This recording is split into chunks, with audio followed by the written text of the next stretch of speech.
नमस्कार दोस्तों, आप सभी का स्वागत है आपके अपने YouTube channel online GK free classes में। आज की इस वीडियो में हम रीजनिंग के बहुत ही इंपॉर्टेंट क्वेश्चन करवाने वाले हैं, जो आपके सभी एग्जामों के लिए बहुत ही इंपॉर्टेंट क्वेश्चन होने वाले हैं। और ये हमारा रीजनिंग का 9वां पार्ट है।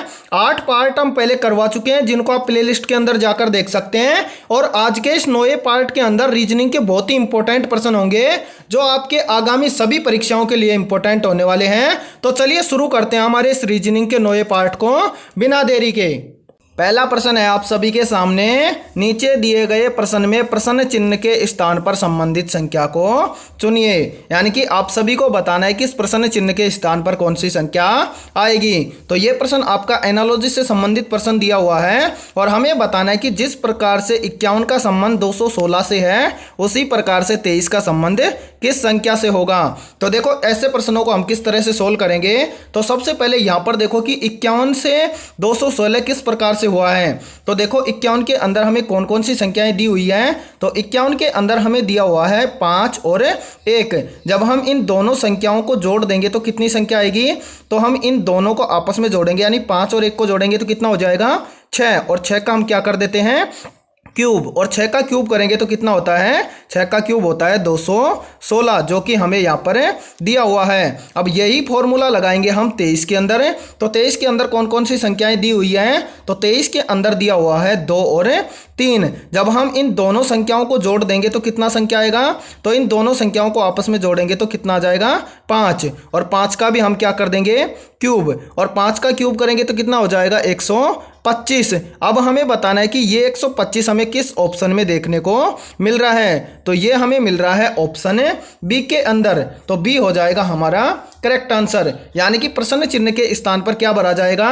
तो प्रश्न चिन्ह के स्थान पर भरा जाएगा 125। तो चलिए अगला प्रश्न देखते हैं। सेकंड प्रश्न है आप सभी के सामने।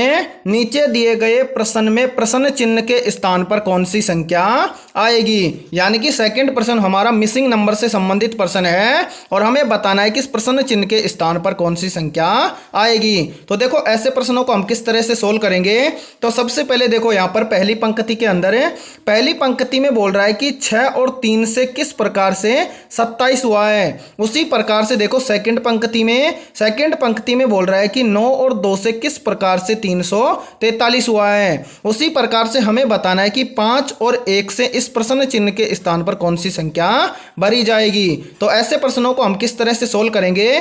तो सबसे पहले देखो, पहली पंक्ति के अंदर हम क्या करें। देखो, 6 और 3 को जब हम जोड़ दें और उसका क्या कर दें, हम 3 से गुणा कर दें। तो देखो 6 + 3। अब इन 6 + 3 करेंगे तो कितना हो जाएगा 9, और इसका गुणा कर दें हम 3 से तो कितना हो जाएगा।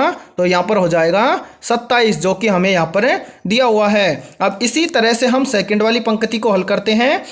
तो पहले क्या किया, इन दोनों संख्याओं को क्या किया, जोड़ दिया, और उसके बाद में क्या कर दिया 3 से गुणा। तो यही हम करेंगे, पहले 9 और 2 को क्या करते हैं जोड़ते हैं। तो देखो 9 + 2, और 9 और 2 कितना हो जाएगा 11, और 11 × 3 कर देंगे तो कितना हो जाएगा। तो 11 × 3 करेंगे तो यहाँ पर हो जाएगा 33। लेकिन हमें यहाँ पर कितना दिया हुआ है 343। यानी कि इस प्रश्न को हम इस तरह से सोल्व नहीं कर सकते हैं। तो देखो, इस प्रश्न को दूसरे तरीके से किस तरह से हम सोल्व करेंगे, तो वो देखते हैं।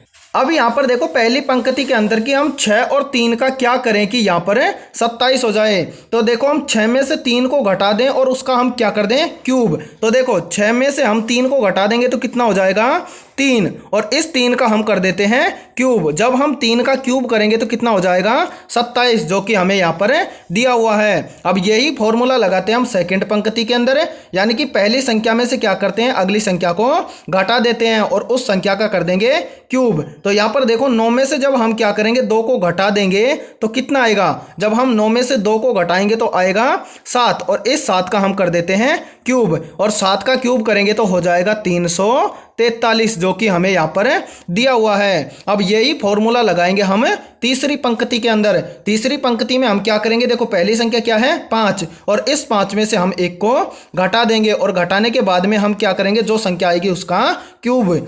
तो देखो यहाँ पर क्या करते हैं, हम 5 में से 1 को घटा देंगे। तो यहाँ पर देखो 5 में से हम क्या करते हैं, 1 को घटा देते हैं और घटाएंगे तो कितना आएगा 4। तो यहाँ पर हम लिख देते हैं 4।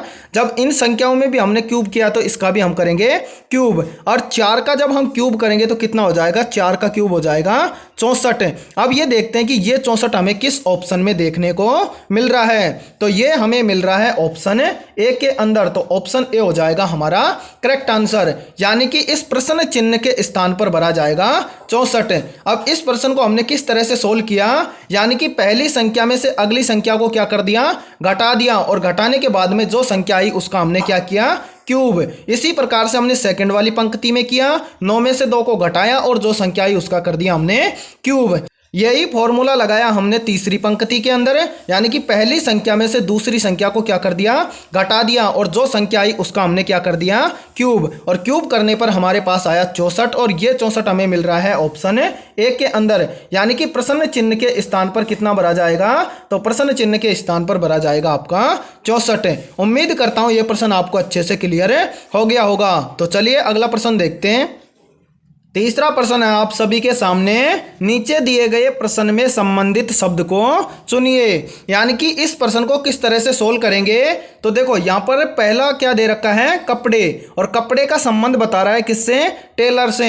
उसी प्रकार से हमें बताना है कि जूते का संबंध किससे होगा। इसके लिए हमारे सामने 4 ऑप्शन दिए हुए हैं, और इन 4 ऑप्शनों में से बताना है कि प्रश्न चिन्ह के स्थान पर कौन सा शब्द आएगा। तो ऐसे प्रश्नों को किस तरह से सोल्व करेंगे, और ये प्रश्न सभी एग्जामों के अंदर पूछे जाते हैं, और इंपॉर्टेंट प्रश्न भी है ये। यानी कि हमें बताना है कि कपड़े का संबंध टेलर से किस प्रकार से है, उसी प्रकार से बताना है कि जूते का संबंध किससे होगा। तो यहां पर देखो, कपड़े कौन सिलता है, तो कपड़े सिलता है टेलर। उसी प्रकार से जूते कौन सिलता है, तो जूते सिलता है मोची। यानी कि प्रश्न चिन्ह के स्थान पर क्या आएगा, तो प्रश्न चिन्ह के स्थान पर आएगा मोची। अब ये देखो कि मोची आपको किस ऑप्शन में दे रखा है, वो हो जाएगा आपका करेक्ट आंसर। तो ये हमें दे रखा है ऑप्शन सी के अंदर, तो ऑप्शन सी हो जाएगा हमारा करेक्ट आंसर। तो उम्मीद करता हूं ये प्रश्न भी आपको अच्छे से क्लियर हो गया होगा। तो चलिए एक बार और समझा देता हूं इसी प्रश्न को दोबारा से। अब देखो इस प्रश्न को हम दोबारा से और देख लेते हैं। यहां पर बोल रहा है कि कपड़े का संबंध किससे है, टेलर से। उसी प्रकार से जूते का संबंध किससे होगा, तो देखो कपड़े कौन सिलता है, तो कपड़े सिलता है टेलर। उसी प्रकार से जूते कौन सिलता है, तो जूते सिलता है आपका मोची। तो यहां पर करेक्ट आंसर हो जाएगा मोची, और मोची हमें किस ऑप्शन में दे रखा है, वो हो जाएगा करेक्ट आंसर। तो ये हमें दे रखा है ऑप्शन सी के अंदर, तो ऑप्शन सी हो जाएगा हमारा करेक्ट आंसर। और यदि ये वीडियो आपको पसंद आ रही है तो इस वीडियो को जल्दी से लाइक कर दो, और चैनल पर यदि आप पहली बार जुड़े हो तो चैनल को कर लो सब्सक्राइब और बेल आइकन को प्रेस करना, ताकि आने वाली नई वीडियो का नोटिफिकेशन भी सबसे पहले आपको मिल सके। तो चलिए अगला प्रश्न देखते हैं। चौथा प्रश्न है आप सभी के सामने, नीचे दिए गए प्रश्न में प्रश्न चिन्ह के स्थान पर कौन सी संख्या भरी जाएगी। यानी कि चौथा प्रश्न हमारा नंबर एनालॉजी से संबंधित प्रश्न है, और हमें बताना है कि इस प्रश्न चिन्ह के स्थान पर कौन सी संख्या भरी जाएगी। और ऐसे प्रश्न हमेशा एग्जाम के अंदर पूछे जाते हैं। तो अब ऐसे प्रश्नों को हम एग्जाम में फटाफट से किस तरह से सोल्व करेंगे, तो सबसे पहले देखो यहाँ पर क्या दे रखा है, यहाँ पर हमें दे रखा है 55, और बोल रहा है कि 55 का संबंध किससे है, तो 55 का संबंध है 625 से। उसी प्रकार से हमें बताना है कि इस 25 का संबंध किस संख्या से होगा। तो देखो इस 55 से ये 625 किस प्रकार से हुआ है, तो सबसे पहले देखो कि 55 में कौन कौन से अक्षर हैं, तो 55 में दे रखा है 5 और 5। जब हम क्या करेंगे, इन दोनों संख्याओं का गुणा करके जो संख्या है उसका हम स्क्वायर कर देंगे, तो हमारे सामने आ जाएगा 625।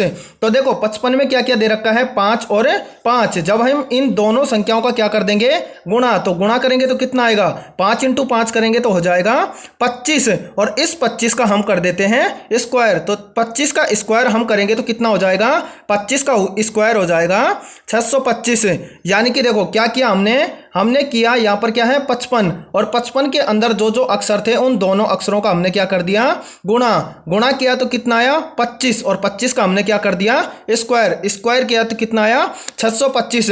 यही फॉर्मूला लगाएंगे हम किसके अंदर है, इस 25 के अंदर है। यानी कि देखो 25 के अंदर कौन कौन सी संख्याएं दे रखा है, तो 25 के अंदर हमें दिया हुआ है देखो 2 और 5।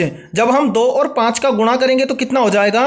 2 और 5 का जब हम क्या करेंगे, गुणा करेंगे तो हो जाएगा 10। अब यहां पर हमने क्या किया था, स्क्वायर, तो हम इस 10 का भी क्या कर देंगे, स्क्वायर, और 10 का स्क्वायर करेंगे तो कितना हो जाएगा? 10 का स्क्वायर होता है 100।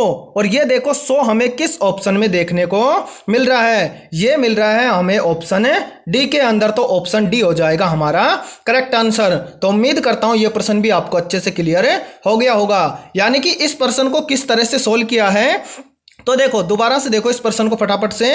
यहां पर क्या दिया हुआ है? 55, और 55 का संबंध किससे है? 625 से। तो ऐसे प्रश्न को किस तरह से सोल्व किया, यानी कि पहले देखो 55 में कौन कौन से अक्षर दिए हुए हैं? 55 में दे रखा है 2/5, तो देखो 5 और 5, और इन दोनों का हमने क्या कर दिया, गुणा, यानी कि 5 × 5 जब हमने किया तो कितना हुआ?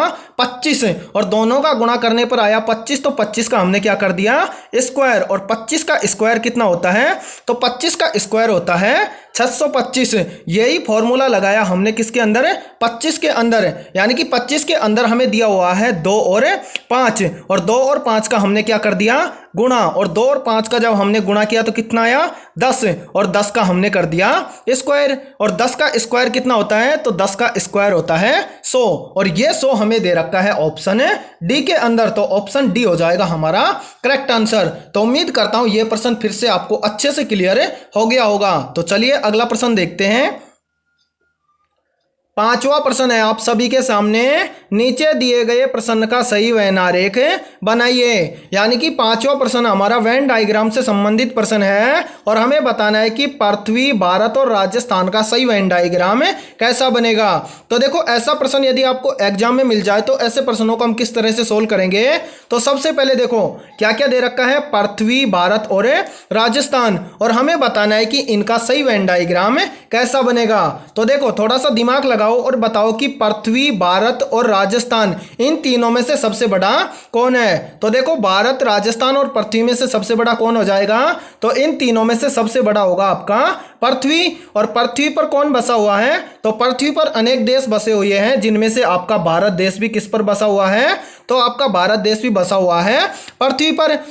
उसी प्रकार से आगे देखो ये क्या है, राजस्थान। राजस्थान क्या है, भारत का एक जिला जो कि भारत के अंदर क्या है, बसा हुआ है। तो अब देखो पहला गोला किसके लिए बनेगा, तो पहला गोला बनेगा हमारा पृथ्वी के लिए, यानी कि इन तीनों में से सबसे बड़ा कौन हो जाएगा, पृथ्वी। अब देखो पृथ्वी पर कौन बसा हुआ है, तो पृथ्वी पर बसा हुआ है हमारा भारत देश, तो दूसरा गोला बन जाएगा भारत के लिए। इसी प्रकार से देखो राजस्थान कहां पर बसा हुआ है, तो राजस्थान बसा हुआ है हमारा भारत के अंदर, तो तीसरा गोला हो जाएगा हमारा राजस्थान के लिए। यानी कि हमारा वेन डायग्राम कुछ इस प्रकार का बनेगा, और ऐसा वेन डायग्राम आपको किस ऑप्शन में देखने को मिल रहा है, वो हो जाएगा हमारा करेक्ट आंसर। तो ये डायग्राम हमें मिल रहा है ऑप्शन ए के अंदर, तो ऑप्शन ए हो जाएगा हमारा करेक्ट आंसर। यानी कि वेन डायग्राम के प्रश्नों को आप किस तरह से सोल्व करोगे, तो देखो यहां पर इस प्रश्न को हम दोबारा से सोल्व करते हैं। तो यहां पर हमें क्या क्या दिया हुआ है, तो यहां पर हमें दिया हुआ है, देखो पहला क्या दिया हुआ है, तो पहला दिया हुआ है हमें पृथ्वी, और दूसरा क्या है,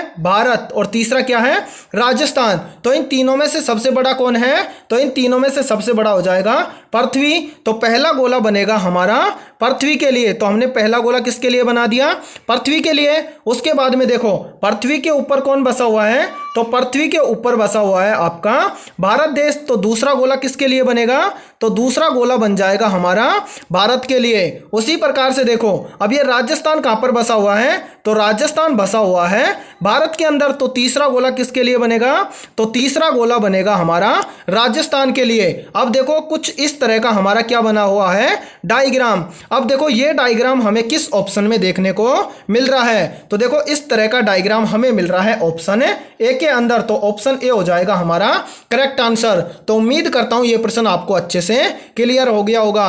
तो ये वीडियो आपको पसंद आई है तो इस वीडियो को जल्दी से लाइक कर दो, और चैनल पर यदि आप पहली बार जुड़े हो तो चैनल को कर लो सब्सक्राइब, और बेल आइकन को प्रेस करना ताकि आने वाली नई वीडियो का नोटिफिकेशन भी आपको मिल सके। तो कल मिलते हैं ऐसे इंपॉर्टेंट क्वेश्चनों के साथ सुबह 7 बजे। धन्यवाद।